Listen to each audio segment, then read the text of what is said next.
2019-20 के लिए एक दिशा निर्देश जारी हुए सरकार की तरफ से कि कुछ टाइम के लिए मितव्ययिता बरती जाए और कुछ भत्तों को छोड़ के एचआरए वगैरह कुछ भत्तों को छोड़ करके अगर कोई भी भत्ते है उसको समाप्त कर दी, मतलब उसको रोक लगा दी जाए।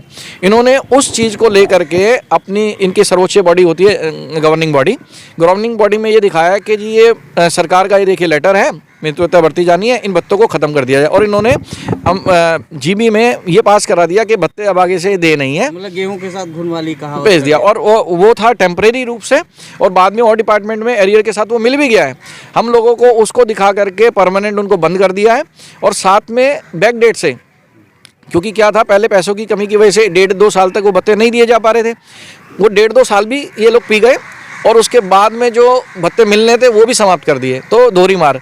अब जो आदमी पहले एक सैलरी पे था, भत्ते उसका कुछ परसेंटेज थे, 20-25% कुछ रहा होगा, तो ये समझ लीजिए वो भत्ते ख़त्म हो गए तो वो उसकी इफेक्टिव सैलरी भी कम हो गई। एक तो इंश्योरेंस बढ़ना था, एक तो आपका इंक्रीमेंट होना था, वो तो हुआ नहीं 10 साल से, ऊपर से डिमोशन मतलब एक तरह से और घट गई है सैलरी।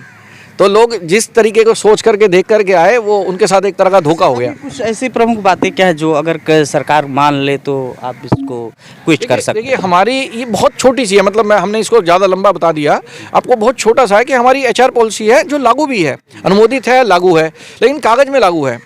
मतलब मैं ये कह दूं कि कोई भी काम हम कह दें कि वो चीज़ फाइलों में चल रहा है और इनके पास उसको मना भी नहीं करते हैं। ये नहीं कह रहे हैं कि नहीं ये आपका गलत है, आप आंदोलन गलत करें, कुछ नहीं।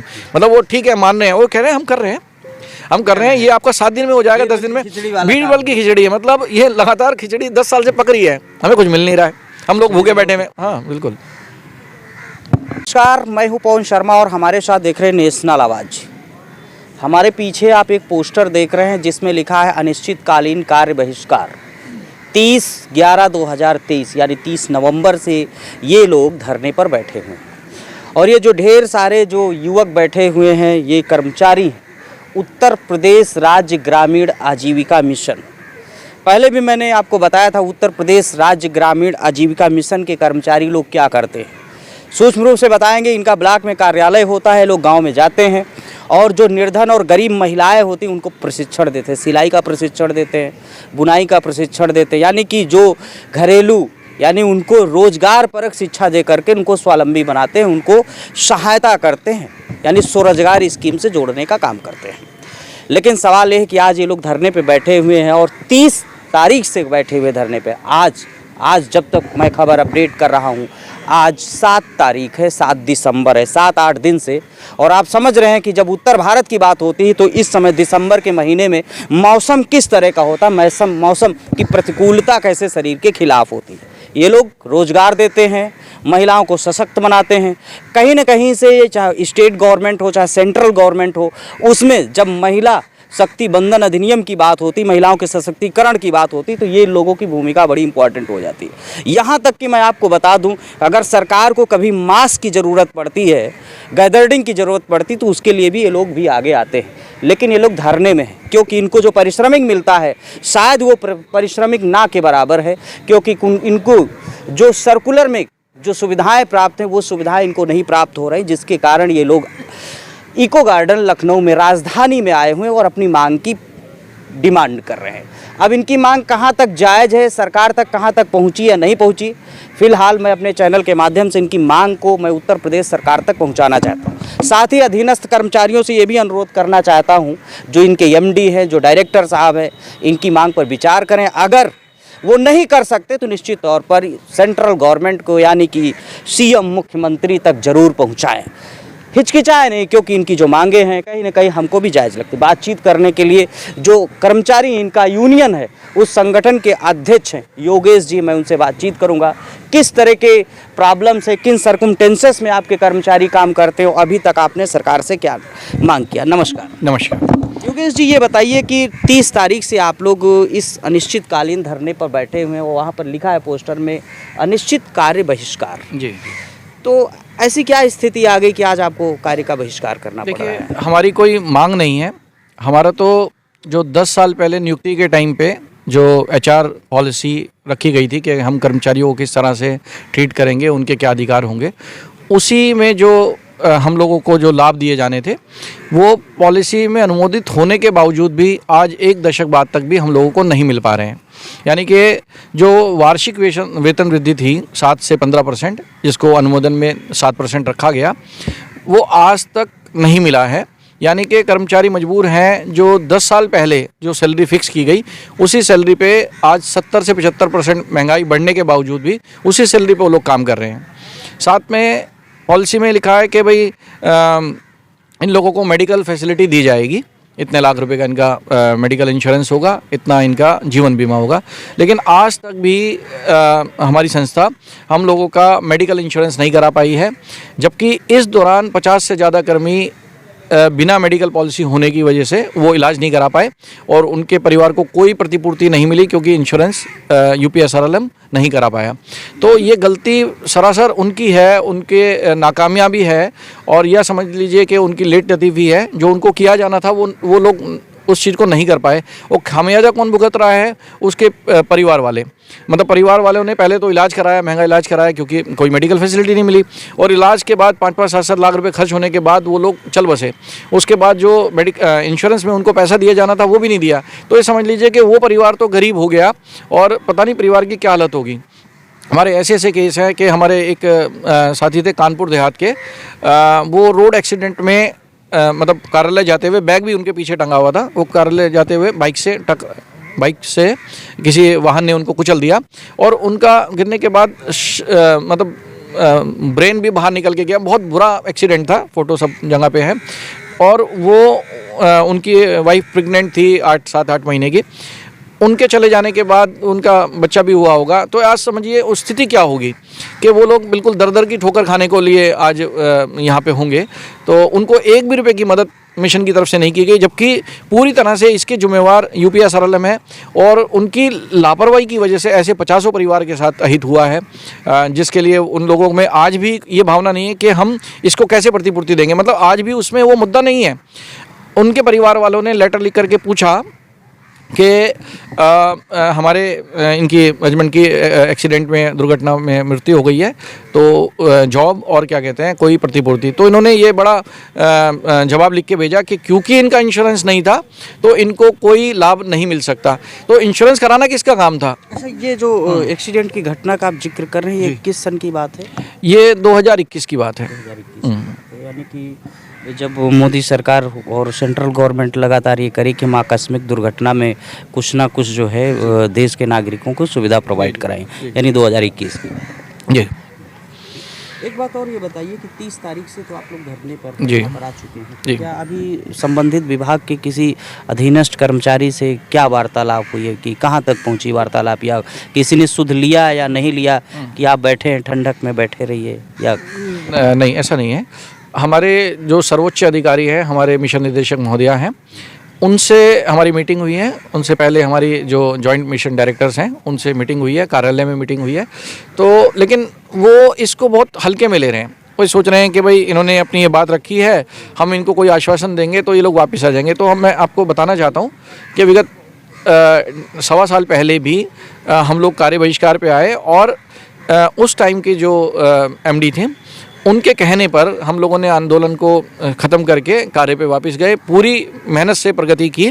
लेकिन उन्होंने 1 साल 1.25 साल तक लगातार बातचीत की हमसे, लेकिन कोई सोल्यूशन आज तक नहीं निकला। और तो वही है कि जैसे प्रिंसिपल के सामने कोई बच्चा छुट्टी का आवेदन देता है तो दे देंगे, मतलब कोई सीरियस वाला नहीं। उनको ये लग रहा है कि हम कागज में मतलब उन्होंने हमारी समस्याओं को एक तरफ लिखा, एक तरफ उनके जवाब लिखे, तो उन्होंने वो भ्रामक जवाब दिए। जैसे कि हमने बोला कि आप लोग क्या हैं, हमारे यहाँ के बहुत कम सैलरी पे बहुत दूर पदस्थ हैं, तो ट्रांसफ़र एक बड़ा मुद्दा है। ट्रांसफ़र पे इन लोगों ने बाद में रोक लगा दी। लोगों को उम्मीद थी कि हम गृह जनपद पहुंच पाएंगे, अब वो उम्मीद टूट गई।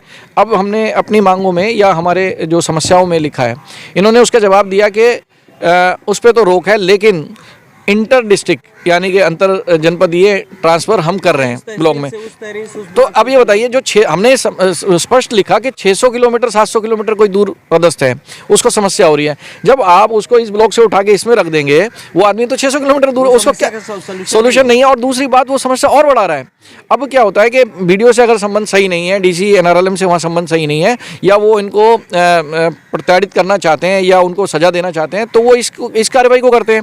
और ये काम इन्होंने अपने लिए किया, क्योंकि आपको बताया गया है पहले भी 10,160 कर्मचारियों को रखा जाना था यूपीएसआरएल में।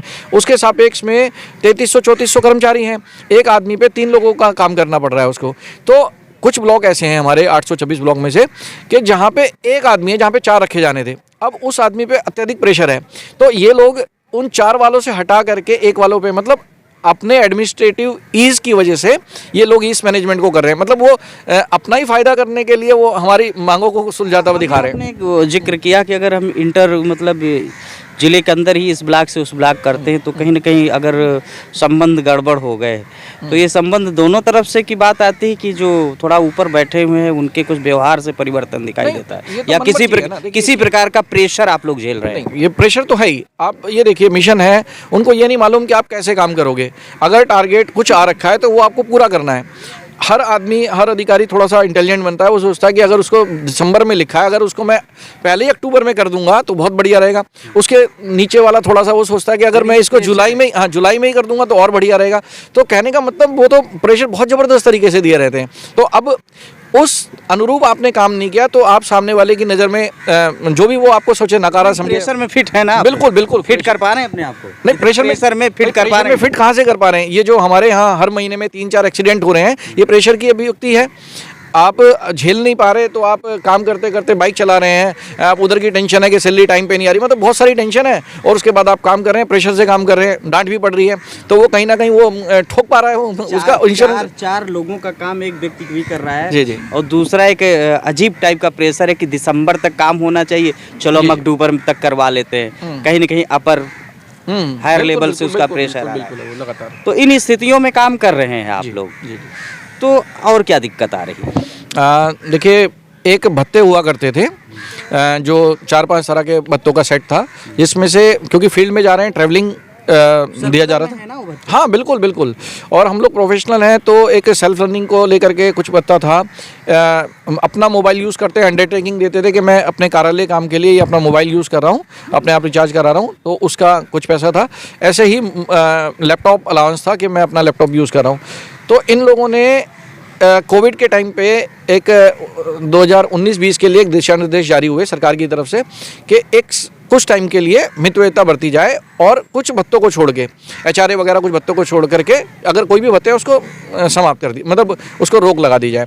इन्होंने उस चीज़ को लेकर के अपनी, इनकी सर्वोच्च बॉडी होती है गवर्निंग बॉडी में ये दिखाया कि जी ये सरकार का ये देखिए लेटर है, मितव्ययिता बरती जानी है, इन भत्तों को ख़त्म कर दिया जाए। और इन्होंने जीबी में ये पास करा दिया कि भत्ते अब आगे से दे नहीं है, मतलब गेहूं के साथ घुन वाली कहावत भेज दिया। और वो था टेम्परेरी रूप से, और बाद में और डिपार्टमेंट में एरियर के साथ वो मिल भी गया है। हम लोगों को उसको दिखा करके परमानेंट उनको बंद कर दिया है, और साथ में बैक डेट से, क्योंकि क्या था, पहले पैसों की कमी की वजह से 1.5-2 साल तक वो भत्ते नहीं दिए जा पा रहे थे। वो 1.5-2 साल भी ये लोग पी गए, और उसके बाद में जो भत्ते मिलने थे वो भी समाप्त कर दिए। तो दोहरी मार। अब जो आदमी पहले एक सैलरी पे था, भत्ते उसका कुछ परसेंटेज थे, 20-25% कुछ रहा होगा, तो ये समझ लीजिए वो भत्ते ख़त्म हो गए तो वो उसकी इफेक्टिव सैलरी भी कम हो गई। एक तो इंश्योरेंस बढ़ना था, एक तो आपका इंक्रीमेंट होना था, वो तो हुआ नहीं 10 साल से, ऊपर से डिमोशन मतलब एक तरह से और घट गई है सैलरी। तो लोग जिस तरीके को सोच करके देख करके आए, वो उनके साथ एक तरह का धोखा हो गया। कुछ ऐसी प्रमुख बातें क्या है जो अगर सरकार मान ले तो आप इसको क्विट कर सकते हैं? देखिए, हमारी ये बहुत छोटी सी है, मतलब हमने इसको ज़्यादा लंबा बता दिया, आपको बहुत छोटा सा है कि हमारी एचआर पॉलिसी है जो लागू भी है, अनुमोदित है, लागू है, लेकिन कागज़ में लागू है। मतलब मैं ये कह दूं कि कोई भी काम हम कह दें कि वो चीज़ फाइलों में चल रहा है, और इनके पास उसको मना भी नहीं करते हैं। ये नहीं कह रहे हैं कि नहीं ये आपका गलत है, आप आंदोलन गलत करें, कुछ नहीं। मतलब वो ठीक है, मान रहे हैं, वो कह रहे हैं हम कर रहे हैं, ये आपका 7 दिन में हो जाएगा, 10 दिन में। बीरबल की खिचड़ी है, मतलब ये लगातार खिचड़ी 10 साल से पक रही है, हमें कुछ मिल नहीं रहा है, हम लोग भूखे बैठे हुए। हाँ, बिल्कुल ठीक है दोस्तों, बातचीत कर रहे थे उत्तर प्रदेश राज्य ग्रामीण आजीविका मिशन कर्मचारियों का एक संगठन है, उसके अध्यक्ष जी योगेश जी बात कर रहे थे। और बड़ा इतनी परिस्थितियों के बावजूद, इतना दर्द होने के बावजूद भी मुस्कुराते हुए अपने दर्द को बयां किया, अपनी आवाज़ को, अपनी पीड़ा को सरकार तक हमारे चैनल के माध्यम से पहुंचाने का जो प्रयास किया है, उसके लिए मैं तो धन्यवाद देता हूं। साथ